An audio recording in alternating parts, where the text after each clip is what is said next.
Salam hər kəsə, hər vaxtınız xeyir olsun. Mən sizin riyaziyyat və informatika müəlliminiz Aynura Fətəliyeva. Bugün mən sizə 11-ci sinifdə buraxılış imtahanında düşən çox maraqlı bir sualın asan izahını verəcəm. Adətən tələbələr bu tip sualların izahında çətinlik çəkir. Nəyə görə? Bilirsiniz ki, bu ifadənin qiymətini tapmaq üçün biz bu kökün daxilində olan ifadəni hər hansı bir ifadənin kvadratı şəklində göstərməliyik ki, yəni A plus B-nin bağlanmış kvadratı kimi göstərməliyik ki, burada biz kökü yox etmiş olaq, kökü yox edə bilək. Ona görə də tələbələr adətən çətinlik çəkir ki, bəs görəsən bu ifadə nəyin kvadratı şəklində göstərilə bilər? Gəlin mən sizə bunun çox rahat bir qaydasını deyim. Deməli, baxın. Dedik ki, biz bu kökün daxilində olan ifadələri hər hansı bir ifadənin kvadratı şəklində göstərməliyik. Bəs necə? Deməli, gəlin biz A plus B-nin bağlanmış kvadratının açılışını yazaq. A plus B-nin bağlanmış kvadratı nəyə bərabərdir müxtəsər vurmadan? A kvadratı, yəni birincinin kvadratı, üstə gələk onların hasilinin 2 misli, yəni 2AB, üstə gələk ikincinin kvadratı, yəni B kvadratı. Deməli, nəyi nəzərdə saxlayırıq? Baxın, burada həmişə bu kökaltı ifadə var, ha? Kökaltı ifadənin olduğu ədəd. Yəni, məsələn, hansısa bir ədədlə burada kökaltı ifadənin hasilini görəcəksiniz siz. Yəni, uzun sözün qısası, məsələn, burada 8 kök altında 3 var, ha? Yəni, vuruqlarından biri kökaltı ifadə olan ədədi götürürsünüz siz. Həmişə bu ədəd sizin 2AB-nizdir. Yadınızda qalsın. Həmişə bu ikinci ədəd sizin 2AB-nizdir. Bax, biz necə deyərlər? Baxırıq ki, əgər 2AB 8 kök altında 3-dürsə, onda AB nəyə bərabərdir? Baxın, AB bərabərdir 8-i 2-yə bölürük 4 kök altında 3. Düzdürmü? Bir də deyirəm, həmişə buradakı ikinci ədəd sizin bu ifadədəki 2AB-nizdir.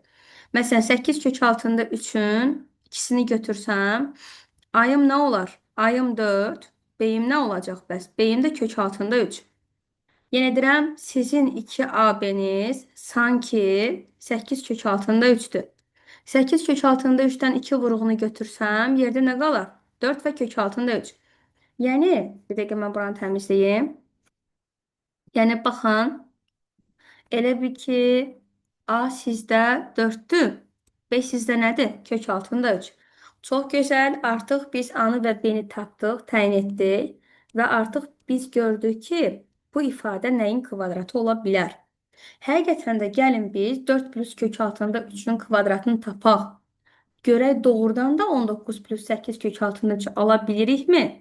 Gəlin indi həqiqətən də bunu hesablayaq və buranı təmizləyək. Gəlin biz 4 plus kök altında 3-ün kvadratını hesablayaq. 4 plus kök altında 3-ün bağlanmış kvadratı. Yenə birincinin kvadratı 4-ün kvadratı. Üstə gələk bunların hasilinin 2 misli. Yəni 2 vur 4 vur kök altında 3. Üstə gələk ikincinin kvadratı, yəni kök altında 3-ün kvadratı. Aha, baxaq. 4-ün kvadratı 16. Bilirsiniz ki 2 vur 4 8 vur kök altında 3 8 kök altında 3 plus kök altında 3-ün kvadratı. Bilirsinizsə kök altı ifadənin kvadratı özünə bərabərdir. Kök altında 3 vur kök altında 3. Sanki bu bizə verir kök altında 9-u. Dərəcələr eynisə eyni kök altında yazmaq olar. 9-dan da kök nə çıxar? 3. Yəni, həmişə məsələn, kök altında 4-ün kvadratı 4, kök altında 3-ün kvadratı 3, kök altında 5-in kvadratı 5. Bu şəkildə olur. Burada da plus 3-ümüzü yazdıq yerində. Nə iş görürük? 16 ilə 3-ü toplayırıq 19. 8 kök altında 3 isə qalır yerində. Doğrudan da baxın, doğrudan da biz gördük ki 4 plus kök altında 3-ün kvadratı həqiqətən də 19 plus 8 kök altında 3-ə bərabərdir. Bir də deyim necə təyin etdik.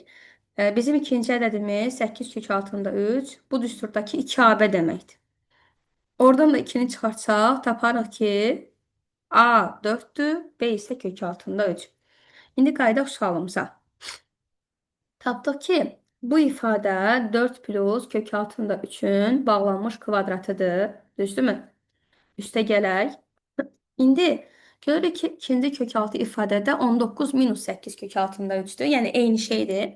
Sadəcə biz burada bu 4 minus kök altında 3-ün bağlanmış kvadratı olacaq.